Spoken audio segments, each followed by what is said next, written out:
Three reservoirs, A, B, and C, are connected by pipelines 1, 2, and 3 respectively. The elevations of reservoir A is equal to 200 meters, while that of C is 178 meters. The discharge flowing towards B is 0.6 cubic meter per second. Reservoir B is higher than C. And then, ang sabi dito, oo nga pala, ito yung mga dimension. So, yung diameter dyan, actually may correction ako dito. Ito ay dapat mm. Ayan. So, yun yung diameter ng mga pipes. Ito yung mga length, tapos friction factor. So, pinapahanap dito is yung flow rate ng A, no? So, tawagin na natin na Q1. Tapos yung flow rate towards C, so Q3. Kasi ito yun eh. Oh. Pipe 3 nakakonect kay C. Pipe 1 nakakonect kay A. And then pinapahanap lang yung elevation sa B. Okay? So, well, drawing muna natin yung three reservoir. So, this is a three reservoir problem. So, ang highest sa kanila is yung reservoir A. Ito kunwari yun. Okay? Connected siya sa pipe 1. So, let's say ito yung pipe 1. Ayan. Okay? So, yung pipe 1 na yan, connected sa C. Kunwari yung C. So, ito yung pipe 3. Tapos, connected din siya sa pipe 2 na papunta ng reservoir B. Ayan. Okay? So, ang alam natin, ito ay, ang elevation nito ay 200 meters. Ang elevation ng C, alam din natin na 178 meters. Okay? And then, that's it, no? So, ang mahirap talaga sa three or more reservoir problem is yung direction ng flow ng middle reservoir.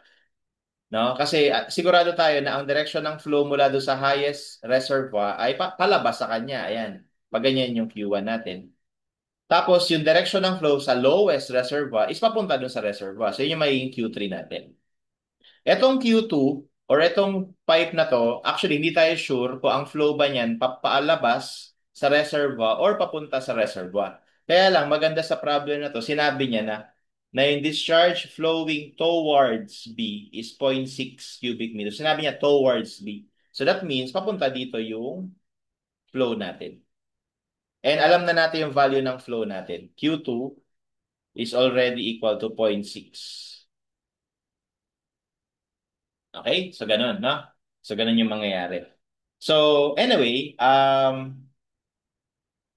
to solve for the unknowns, gagamitan lang natin to ng Bernoulli energy equation, no? Although simplified kasi reservoir problem siya, bali kapag Bernoulli energy equation, as shown before, tapos reservoir,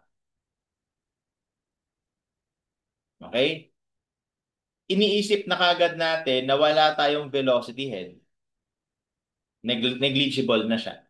Kasi pag dumalo yung tubig dito, dun sa reservoir na to, yung pagbaba ng tubig dyan, hindi mo naman mararamdaman. No? Almost wala. Almost hindi mo makikita kahit na nag-flow yung tubig sa pipe kasi masyadong malaki yung area nito. Okay? Tapos dahil open yan sa atmosphere, no, yung mga reservoir, yung pressure head natin will also be zero.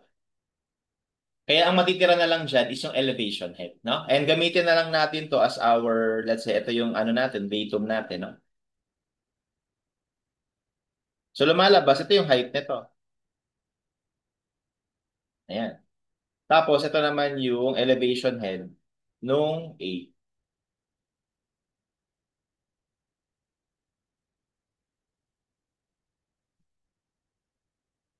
Ayan. Okay? So, syempre, yung datum natin dito is ano mean sea level. Diba? So, ganyan. So, ngayon, gawa tayo ng energy equation. So, dalawa, yung, at saka, maliban pala dyan, nakalimutan ko. Dito ko na ilagay sa kabit. Dito na lang. I-move ko lang to para Magkasya.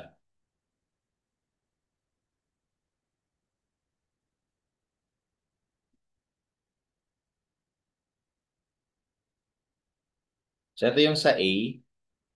Pero syempre si B, meron din siyang elevation. Kaya lang unknown, no? Yan, tawagin na lang natin na ZB. Yan. Okay.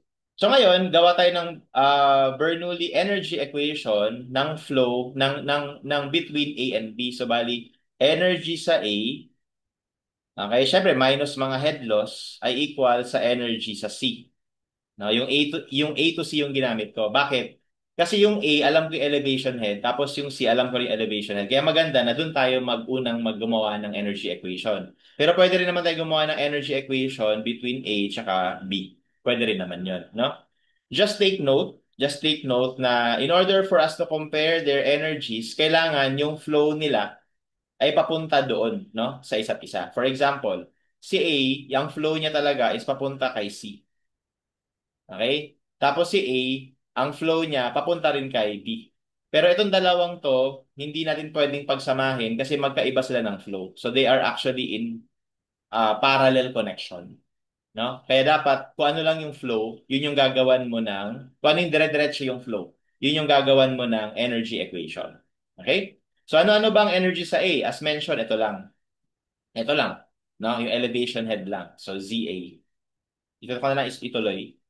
ZA. Minus, ano yung mga head loss between A and C? So dahil ito nga yung pagdaloy ng fluid, so meron ditong ina-expect na head loss, di ba? So meron tayong HF1, head loss 1, no? HF1.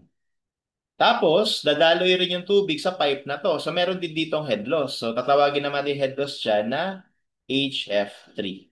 And dapat equal yun sa energy sa C, which is yung elevation head lang sa C. Okay, so lagyan natin ng values. And bago yon, dahil Darcy weighs back ito, kasi ang binigay sa atin, friction factor. So we can use FL over D times V squared over 2G. Or merong derived formula dyan, yung 0.0826, di ba? Pero again, hindi ko trip gamitin yon. So gusto ko yung ano lang, original niya lang na formula. So this is gonna give us 200 minus, ito, bali F1 F1 L1 over V1 times V1 squared over 2G minus F3 L3 over D3 times V3 squared over 2G equals 178. Okay? Tapos, another point, di ba yung flow rate ay equal sa AV? So, therefore, yung V natin ay Q over A. Alright? So therefore, kapag nilagyan na natin ng values, medyo mahaba lang ng konti dahil sa ginamit ko na format ng formula ng Darcy-Weisbach. Pero okay lang yan. Ang importante, alam natin yung formulang yon. So yung F1 natin is 0.0158. Ang L1 natin ay 1,500. Over, ang V1 natin ay 800 millimeters. So gawin natin meter yan ha. So 0.8 para cancel lang yung units. And then V1. So yung V1 natin will just be Q1 over area. So yung area, pi over 4 times 0.8 squared over 2G. Ayan. So that is for head loss 1 minus head loss 3. So sa 3 naman, ganun ulit, F3 ay 0.0175. Ang length 3 ay 1,200 over diameter 3 ay 45 mm or 0.45 times Q3 over area 3 pi over 4 times 0.45 squared over 2G equals 178. Okay? And sa case na to, wala pa tayong masosolve kasi dalawa yung unknowns, yung Q1 tsaka Q3. So, tawagin ko lang muna to na equation number 1.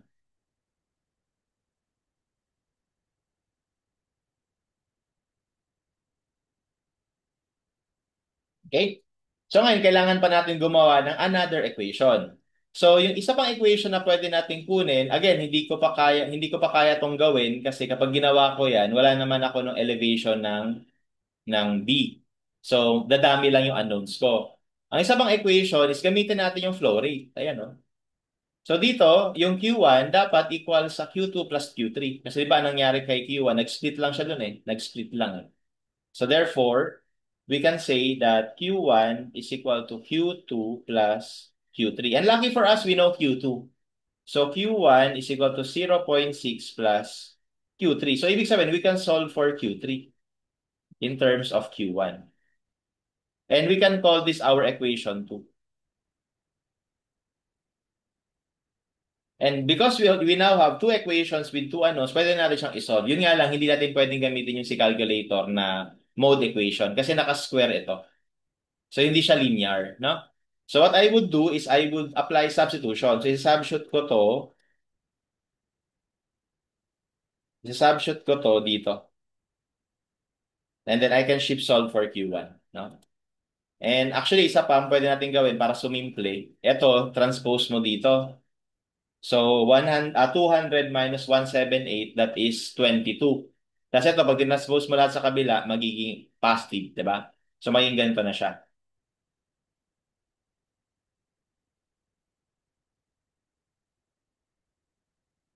Equation 2, sinabshoot natin sa equation 1. So, we have 22 equals 0.0158 times 1.5. Kopihin ko lang yan. Over 0.8 times Q1 over pi over 4 times 0.8 squared over 2G.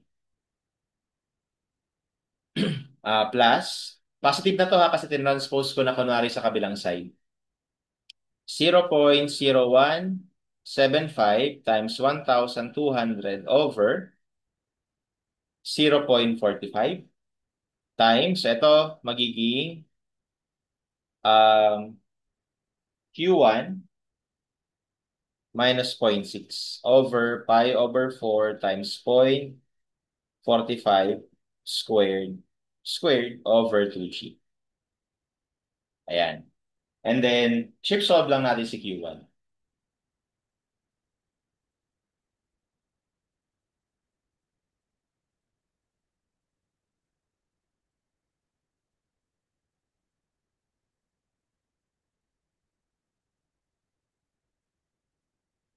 So, gawin ko lang to area A ha. Itong pi over 4, 0.8 squared para hindi mahaba. Tapos sa ilalim, 0.8 times 2 times 9.81 plus,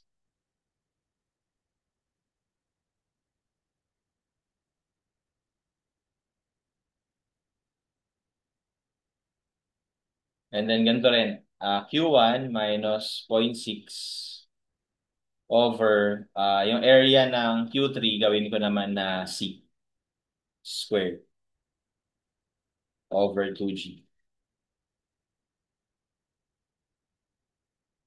Ayan na yan. So, shift solve. Yung A, pi over 4 times 0.8 squared. Yung C, pi over 4 times 0.45 squared. So, yun yung area ni pipe number 3. Solve for X. Ayan. So, dalawa ang roots nito. So, be careful ha. Etong unang lumabas, ito yung mas maliit na root. No, na 0.117. Kaya dalawa yung roots niyan, guys. Kasi ano to eh, quadratic. Na? Quadratic yan eh.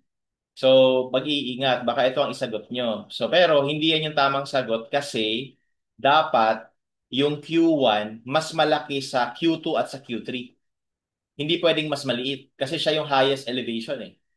So, mali ito kasi ang Q2 natin, Q2 pa lang natin 0.6 na agad eh. So, hindi ito yung sagot. So, ano gagawin? Pag na-shift solve cut, alam mo naman na dalawa or more yung roots. Okay, palitan mo to ng value. No? Palitan mo ng value na malapit sa mga choices. So, sasabihin ko na, kunwari, 1.5. Yan. Para ang ilalabas sa side na sagot, yung pinakamalapit din sa, yung sagot na ina-expect natin na malapit. No? And in this case, actually may discrepancy lang ako dito kasi yung pinagkunan ko dito na book, ginamit niya yung 0.0826 na formula ng ano ng nito. Okay, kaya nagkaroon ng discrepancy. So mas exact itong sagot na to na 1.011.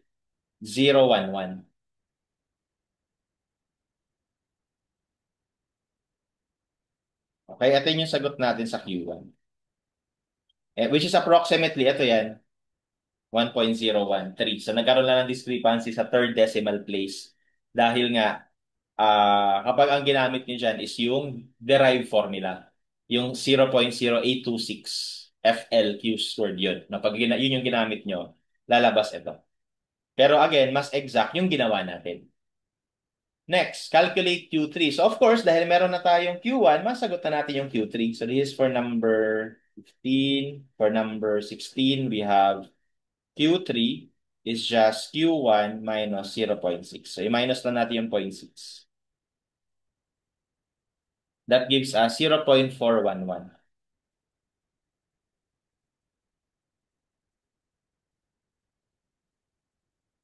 So our answer there would be letter A. And lastly, compute the elevation of reservoir. So pinapahanap na to. No? So para makuha yan, gagawa naman tayo ng Bernoulli energy equation from A to B naman. So pag ganito. Okay? Bernoulli energy equation from A to B. So ibig sabihin, ZA minus head loss 1 minus head loss 2 is equal to ZB. Diba? Ito yun, no? Elevation head dito, minus yung head loss dito, minus yung head loss dito, equals yung elevation dito. Okay, and lagyan lang natin ang values. So, alam na naman natin yung mga value. Pwede nyo isolve to, pwede nyo itong compute separately ha, kasi may value naman yung Q. But anyway, I'll just do this directly. So, we have 200 minus, this is 0.0158 times 1,500 over 0.8 times Q1 is 1.011 over pi over 4 times 0.8 squared over 2g minus yung head loss 2. So head loss 2, ang F natin 0.0168. Ang L natin sa 2 ay 450 tapos yung diameter 600 mm.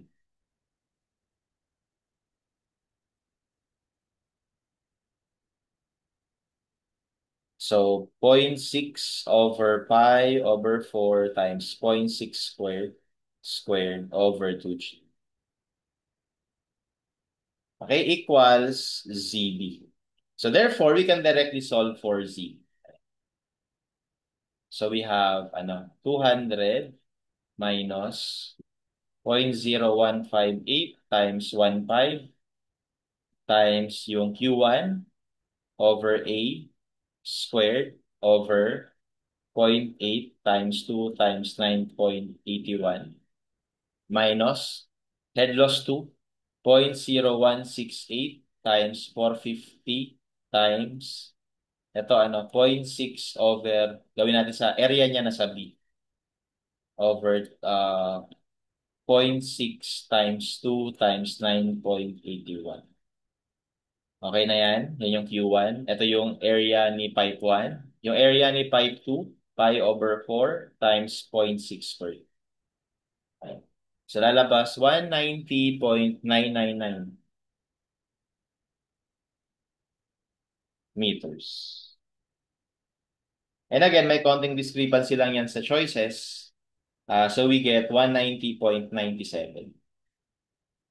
Alright?